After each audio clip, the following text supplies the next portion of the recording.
तुम्हा सगळ्यांना नवीन वर्षाच्या हार्दिक शुभेच्छा.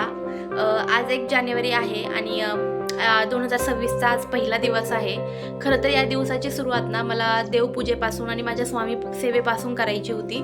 पण आम्हाला गावाला सुतक पडलंय आणि मग सुतक असलं तर देवाचं करत नाहीत 10 दिवस 13 दिवस आमच्याकडं. त्यामुळं आता मी काही देवाचं काही करणार नाही आहे. तर माझ्या दिवसाची सुरुवात ही माझ्या स्वतःच्या कामांपासून झाली आहे. सकाळी मस्त एक्सरसाइज वगैरे केली, त्यानंतर सगळ्यांसाठी नाश्ता बनवला, सगळं आवरलं आहे. नंतर सोनूला आणि पार्थला ना छान असे गुलाबजामुन केलेत आणि बाकीचे कामं आहेत अजून ते करायचे आहेत. त्या अगोदर तुम्हा सगळ्यांना नवीन वर्षाच्या ना खूप खूप खूप शुभेच्छा.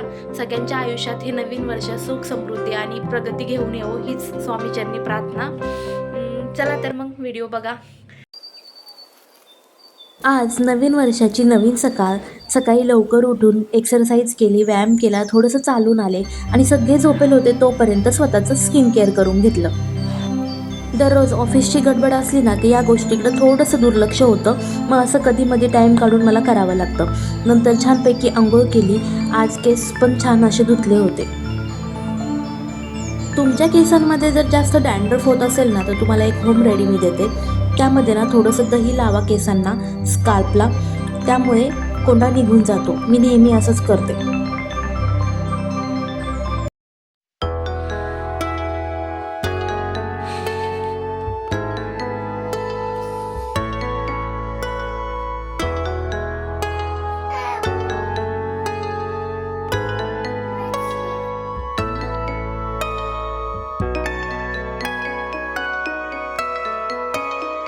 आता माझं मॉर्निंग रुटीन आवरूनपर्यंत ना पार्थ उठलेला होता आणि त्याचा पहिले थोडा मूड अनफ्रेश होता. पण त्यानंतर सोनूदादाच्या अंगावर असं बसून उड्या मारायचं काम चालू होतं, का तर तो पण उठावा. पण सोनूदादा उठायचं नाव घेत नव्हता आणि याचं त्याला उठवायचं काम चालूच होतं. मग त्यानंतर सोनूदादा उठल्यावर मस्तपैकी दोघांनी ब्रश वगैरे केला आणि आमच्या सकाळची सुरुवात झाली.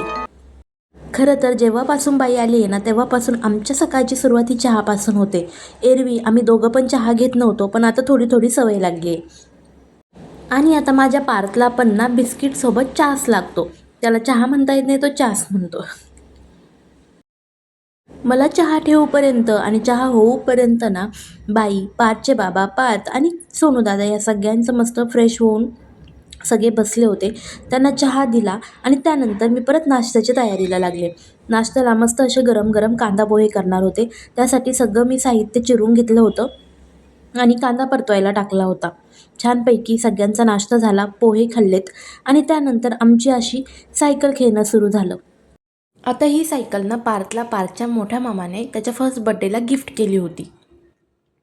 पण तेव्हा ना त्याला ती खेळता पण येत नव्हती आणि धरता पण येत नव्हती. आता पार्थ छानपैकी ती पॅन्डल मारायला शिकलाय आणि तेच तो त्याच्या बाबांना करून दाखवत होता की बाबा मला सायकल येते आणि बाबा पण कुतूहलाने बघत होते. आता आज सुट्टीचा दिवस आणि त्यात आमच्याकडे 1 जानेवारीला नेटवर्क नसतं मोबाईलला. मग या दोघांनी झोपायचं ठरवलं. पण मला काही दुपारची झोप येत नाही, म्हणून म्हटलं चला नवीन वर्षाचं काहीतरी गोडधोड करूया. मग काय करू विचारल्यानंतर गुलाबजामुनची फरमाईश आली. मग दुकानातून गुलाबजामुनचं प्रिमिक्सचं पॅकेट आणलं आणि ते करायला घेतलं. पण जेव्हा मी ते करायला घेतलं तेव्हा ह्या दोघांची पण झोप उडाली आणि ते दोघे मागे येऊन बघत होते मी काय करते. सोनूदादा क्रिकेट खेळायला गेला होता आणि बाई दुपारची जरा आराम करत होती. आता मी हे गुलाबजामुन करायला घेतले. एका ताटामध्ये सगळं प्रिमिक्स काढून घेतलं आणि त्यात 1 लोटी दूध घातलं आणि ते छान असं सगळ्या प्रिमिक्सला लावून घेतलं. त्यानंतर थोडंसं कोमट पाणी केलं ग्लासमध्ये आणि हवं तसं पाणी टाकून पीठ चांगलं मळून घेतलं. गुलाबजामुन बनवण्यासाठी आपण हे पीठ जेवढ्या चांगल्या प्रकारे मळू ना तेवढं चांगलं असतं. कारण जेव्हा आपण त्याला गुलाबजामुन तयार करायला घेतो ना तेव्हा त्याला चिरा पडत नाही. हे सगळं आपलं पीठ मळण्यावरच डिपेंड असतं.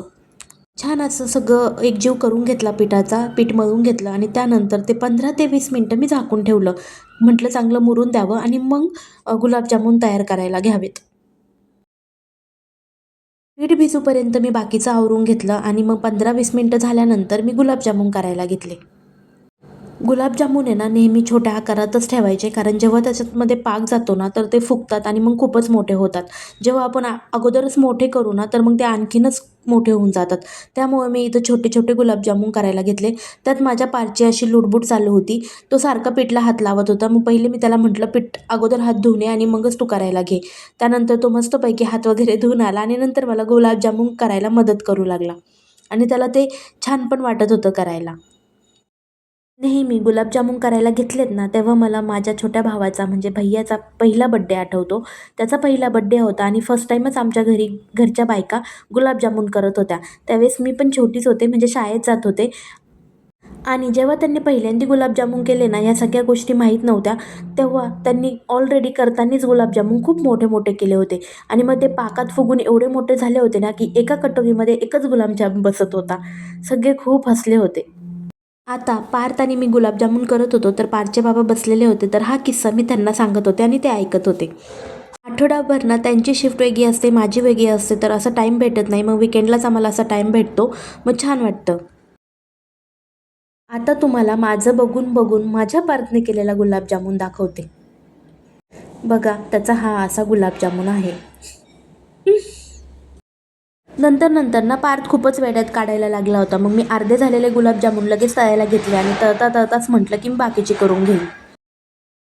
आता त्यासाठी ना कढईमध्ये तेल घेतलं आणि फुल गॅसवर ना ते तेल पहिले तापून घेतलं चांगलं आणि त्यानंतर गॅसची फ्लेम लो केली आणि मग गुलाबजामुन टाकले. काय होतं ना, जेव्हा आपण फुल गॅसवर ना गुलाबजामुन तळतो ना, तेव्हा ते बाहेरूनच लाल लाल होऊन जातात, म्हणजे आणि आतमधून ते तसेच असतात. म्हणून लो फ्लेमवरच मी तळून घेतलेत आणि चांगलं ब्राऊन कलर येऊपर्यंत मी त्यांना तळून घेतलं.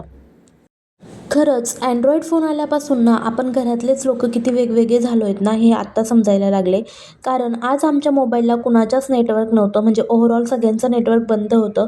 फोन कुणाच्याच हातात नव्हता, तर लगेच एकमेकांना कामात मदत म्हणा किंवा एकमेकांसोबत छानपैकी गप्पा म्हणा, हे सगळं चालू होतं. हे माझ्याच घरात नव्हतं, तर आसपास मी बिल्डिंगमध्ये बघितलं ना, तर प्रत्येकाच्या घरात तेच चालू होतं.